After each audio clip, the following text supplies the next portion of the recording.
क्या एक खूंखार हत्यारा कभी संत बन सकता है? क्या जिसके हाथ सैकड़ों लोगों के खून से सने हों वो कभी शांतिपूर्ण जीवन जी सकता है? आज हम आपको एक ऐसी सच्ची और अद्भुत कहानी सुनाने जा रहे हैं जो न सिर्फ बुद्ध के करुणा और धैर्य की मिसाल है, बल्कि ये भी दिखाती है कि कोई भी इंसान कितना भी गिरा हो, अगर वो चाह ले तो बदल सकता है।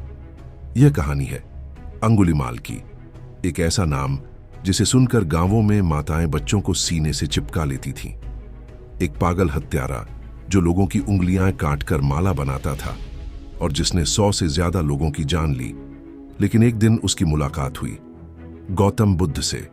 ना कोई युद्ध हुआ, ना कोई चमत्कार, सिर्फ एक शांत स्वर और एक गहरी दृष्टि ने उस खूनी को एक शांत भिक्षु में बदल दिया। यह सिर्फ एक कहानी नहीं, यह परिवर्तन, करुणा और बुद्धत्व की सबसे सुंदर मिसाल है। तो आइए सुनते हैं गौतम बुद्ध और अंगुलीमाल की अमर कथा, एक ऐसी कहानी जो आपके दिल को छू जाएगी और शायद आपको भी कुछ नया सोचने पर मजबूर कर देगी। कोई हत्यारा पैदा नहीं होता, हालात, गलतफहमियां और समाज की बेरुखी उसे ऐसा बना देती हैं। प्राचीन भारत, एक शांत जंगल के किनारे बसे गांव में एक तेजस्वी बालक जन्मा। नाम था अहिंसक। जी हां, उसका नाम ही था अहिंसक क्योंकि वो बचपन से ही शांत, सरल और दयालु था। गुरुकुल में सबसे आगे, ध्यान में गहरा, पढ़ाई में निपुण और व्यवहार में शालीन। गुरु भी उससे बेहद प्रसन्न थे। लेकिन जहां उजाला होता है वहां ईर्ष्या भी जन्म लेती है। साथियों की जलन और एक गहरी साजिश, गुरुकुल के कुछ शिष्यों को उसकी सफलता रास नहीं आ रही थी। वे सोचने लगे, गुरुजी का तो पूरा ध्यान उसी पर है, हमारा क्या होगा? और यहीं से शुरू हुई उसके पतन की कहानी। उन्होंने मिलकर गुरुजी के मन में झर भरना शुरू कर दिया। गुरुदेव, अहिंसक बहुत चालाक है। वो आपसे विद्या लेकर बाद में आपको ही धोखा देगा। वो आपकी पुत्री को गलत दृष्टि से देखता है। गुरुजी, जो अहिंसक को पुत्र समान मानते थे, धीरे धीरे उसके प्रति संदेह करने लगे। अहिंसक को कुछ समझ नहीं आ रहा था कि अचानक गुरु का व्यवहार क्यों बदल गया है। गुरु की अग्नि परीक्षा। एक दिन गुरुजी ने उससे कहा, अगर तू मुझे प्रसन्न करना चाहता है तो मुझे एक अंतिम दक्षिणा दे। क्या चाहिए गुरुदेव? अहिंसक ने पूछा। गुरु ने गहरी आवाज में कहा, मुझे 100 इंसानों की उंगलियों की माला लाकर दे। अहिंसक सन्न रह गया। गुरुदेव, आप ऐसा क्यों? गुरुजी ने आंखें घुमाई। या तो दक्षिणा दे या इस गुरुकुल से चला जा। अहिंसक का पतन। अंगुलीमाल का जन्म अहिंसक अब टूट चुका था। उसका दिल जो पहले प्रेम से भरा था, अब वहां घाव, अपमान और गलतफहमी की आग जलने लगी थी। और यहीं से एक निर्दोष ब्राह्मण बालक एक भयंकर हत्यारे में बदल गया। उसने जंगलों में डेरा जमाया और हर आने जाने वाले को मारकर उनकी एक उंगली काटकर अपनी माला में पिरोता गया। जल्द ही पूरा प्रदेश उसे अंगुलीमाल के नाम से जानने लगा। लोग डरने लगे, राजा भी डर गए, यहां तक कि सैनिक तक उस जंगल में जाने से घबराते थे। एक मां की बेबसी और बेटे की भूख, घर में उसकी मां रोती रहती, मेरा बेटा कहां चला गया? वो जानती थी उसका अहिंसक अब वो नहीं रहा, पर उसके लिए तो वो आज भी बेटा ही था। और एक दिन बुद्ध को सुनाई दी जंगल की पुकार। गौतम बुद्ध अपने शिष्यों के साथ उसी राज्य में भ्रमण कर रहे थे। जब उन्हें अंगुलीमाल के बारे में बताया गया तो शिष्यों ने डरते हुए कहा, भगवान, कृपा करके उस जंगल में मत जाइए, वहां मौत है, वहां अंगुलीमाल है। बुद्ध मुस्कुराए, अगर वहां भय है तो वहां मेरा जाना आवश्यक है। जहां तलवार रुक जाती है वहीं से करुणा बोलती है। जंगल का डरावना सन्नाटा। गौतम बुद्ध शांति से चल रहे थे, पीछे कुछ डरे हुए शिष्य। चारों तरफ खामोशी थी, पेड़, हवा और दूर से सुनाई दे रही किसी जानवर की चीख। एक गांव का आदमी दौड़ता हुआ आता है। महाराज, मत जाइए, वो आदमी राक्षस है। अंगुलीमाल नाम है उसका, अब तक 100 से ज्यादा लोगों को मार चुका है। बुद्ध शांत स्वर में बोले, जिसके भीतर डर नहीं, उससे कोई उसे डरा नहीं सकता। अंगुलीमाल की निगाह में बुद्ध झाड़ियों के पीछे से अंगुलीमाल देख रहा था। ये कौन है? इतनी शांति से चल रहा है, ना डर ना घबराहट। उसने तलवार उठाई। एक तेज चीख के साथ वो दौड़ा। रुक जा, आज तू भी मरेगा। लेकिन बुद्ध शांत थे, वो रुके नहीं, बस चलते रहे। अंगुलीमाल दौड़ता रहा, लेकिन बुद्ध को पकड़ नहीं पाया। बार बार कोशिश, लेकिन बुद्ध उनके सामने ही चल रहे थे और फिर भी उनकी दूरी कम नहीं हो रही थी। हांफते हुए अंगुलीमाल चीखा, रुक क्यों नहीं रहा तू? बुद्ध पलटे, नजरें सीधी अंगुलीमाल की आंखों में। मैं तो बहुत पहले रुक चुका हूं, अब तू कब रुकेगा? और यही वाक्य एक हत्यारे के दिल में चोट कर गया। अंगुलीमाल कुछ क्षणों तक चुप। क्या मतलब है तेरा? उसने पूछा। बुद्ध बोले, मैं हिंसा से, लोभ से, मोह से रुक चुका हूं। तू अब तक अपने अज्ञान से दौड़ रहा है। तू रुक जा, अपने भीतर झांक कर देख। हाथ कांपने लगे, तलवार नीचे गिर गई। पहली बार अंगुलीमाल की आंखों में आंसू आए। तू डरता नहीं मुझसे? मैं हत्यारा हूं। बुद्ध मुस्कुराए। तू जो है वो तेरा वर्तमान है। तू क्या बन सकता है वो तेरा भविष्य है। अगर तू बदलना चाहता है तो मैं तुझे स्वीकार करता हूं। एक पल का मौन और फिर निर्णय। अंगुलीमाल के भीतर कुछ टूटा, कुछ नया जागा। उसने अपनी माला फेंक दी, अपने घावों को, अपने पापों को बुद्ध के चरणों में रख दिया। मुझे क्षमा करो, मुझे बदलना है। बुद्ध ने उसका हाथ पकड़ा। आज से तू मेरा शिष्य है। गांव वालों की प्रतिक्रिया। जब लोगों को पता चला कि बुद्ध ने अंगुलीमाल को भिक्षु बना दिया है तो सब भड़क गए।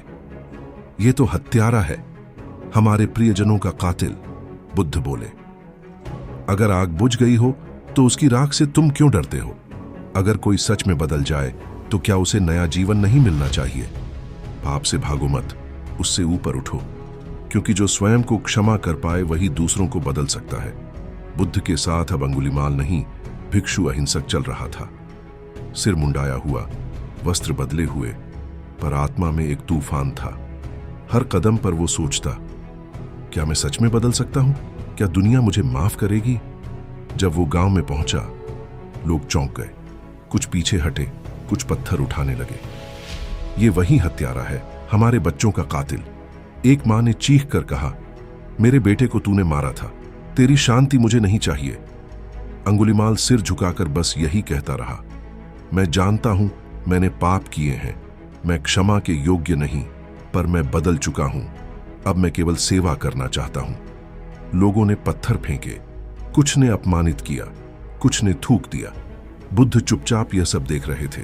जब अंगुलीमाल उनके पास पहुंचा, लहूलुहान शरीर, डगमगाते कदम, तो बुद्ध ने कहा, अब तू सही मार्ग पर है, क्योंकि तू अपने कर्मों का बोझ सह रहा है, बिना बदले की भावना के।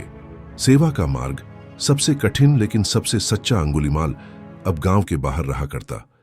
किसी को चोट लगती वो जड़ी बूटी देता, किसी का घड़ा टूट जाता वो पानी भर कर लाता। वो किसी से मांगता नहीं था, बस देता था। धीरे धीरे कुछ वृद्ध स्त्रियां उसे बेटा कहने लगीं। कुछ बच्चे डरते डरते उसके पास बैठने लगे। एक दिन की घटना, सच्चा परिवर्तन। एक गर्भवती महिला को प्रसव में कठिनाई हो रही थी। गांव में कोई पुरुष पास नहीं आ रहा था। लोगों ने बुद्ध से कहा, क्या आप कुछ कर सकते हैं? बुद्ध मुस्कुराए। उन्होंने अंगुलीमाल को देखा और बोले, जा और उस स्त्री के लिए प्रार्थना कर।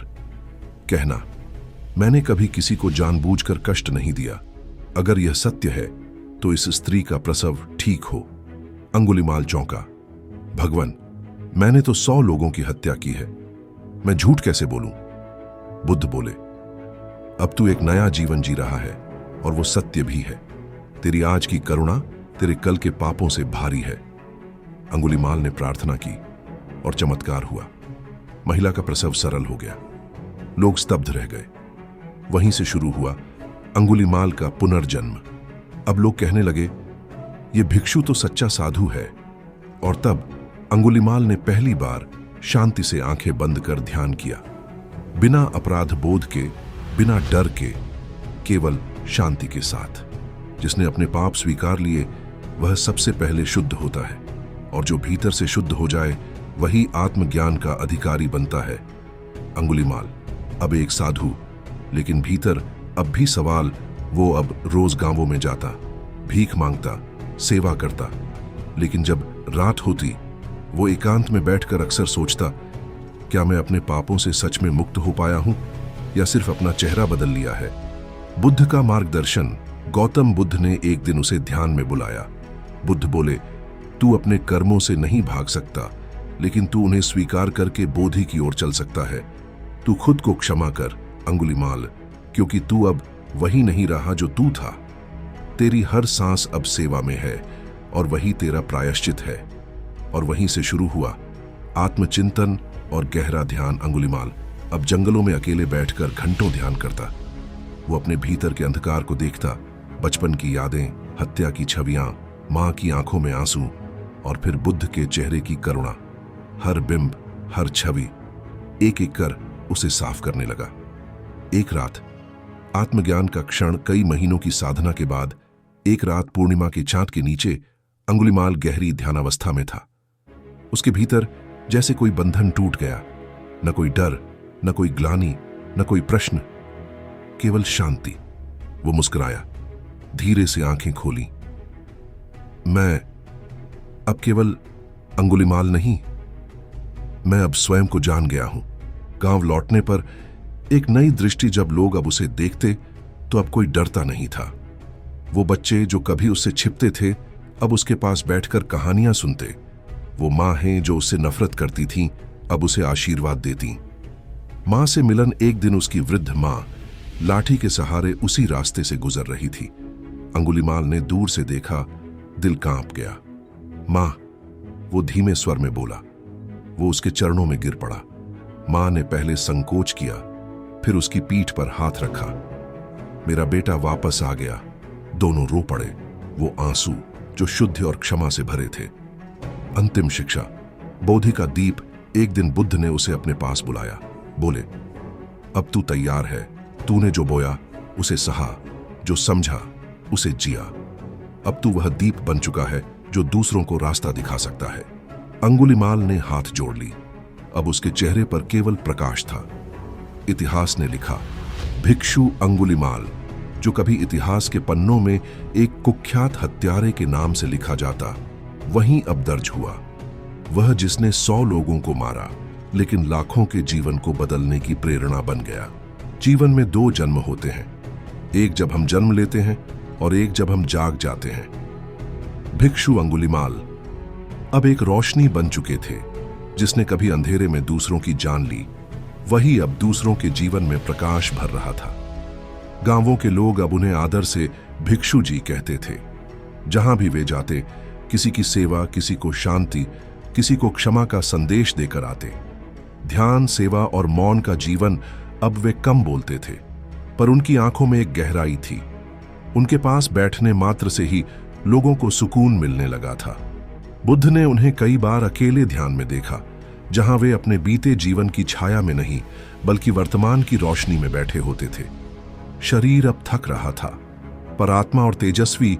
एक दिन अंगुलिमाल बुद्ध के पास पहुंचे और बोले, भगवान, मेरे भीतर एक शांति है जैसी मैंने कभी कल्पना भी नहीं की थी। मुझे लगता है मेरा कार्य पूर्ण हो चुका है। बुद्ध मुस्कुराए, तू अब स्वयं में दीपक बन चुका है। मुक्ति तेरे पास नहीं, मुक्ति अब तू स्वयं है। अंतिम दिन, पूर्णिमा की रात। चांद पूरा था, हवा ठंडी चल रही थी। अंगुलिमाल एक पीपल के वृक्ष के नीचे बैठकर ध्यान में चले गए। धीरे धीरे सांसें स्थिर होने लगीं, चेहरा शांत, मस्तक पर हल्की चमक। उनकी आत्मा वर्षों के अपराध, पश्चाताप, सेवा और समर्पण के बाद अब पूर्ण मुक्ति को प्राप्त हो चुकी थी। गांव वालों की आंखें नम थीं। वही लोग जो कभी उन पर पत्थर फेंका करते थे, आज फूल अर्पण कर रहे थे। एक वृद्ध मां ने कहा, जिसने मेरे बेटे को छीना, उसी ने मुझे सिखाया क्षमा क्या होती है। बुद्ध ने मौन श्रद्धांजलि दी। बुद्ध ने शिष्यों से कहा, तुम अंगुलिमाल को हत्यारा समझते थे, पर वह मेरा सच्चा शिष्य था। उसने खुद को जाना, अपनी गलती मानी और बिना किसी शिकायत के अपना जीवन सेवा को अर्पित कर दिया। यही है बोधि का पथ, जहां कोई भी व्यक्ति किसी भी क्षण से नई शुरुआत कर सकता है। इतिहास में नाम लिखा गया। आर्य अंगुलिमाल। संस्कृत ग्रंथों में, बौद्ध धर्म के ग्रंथों में उनका नाम अब एक संत के रूप में अंकित है। एक राक्षस जो प्रेम और करुणा से आर्य बन गया। कहानी से सीख, इस कहानी ने हमें सिखाया कि पापी से भी पवित्र बन सकता है अगर उसे सही मार्ग मिले। गौतम बुद्ध ने हमें दिखाया कि करुणा सिर्फ भावना नहीं, वो शक्ति है जो अंधकार को भी प्रकाश में बदल सकती है।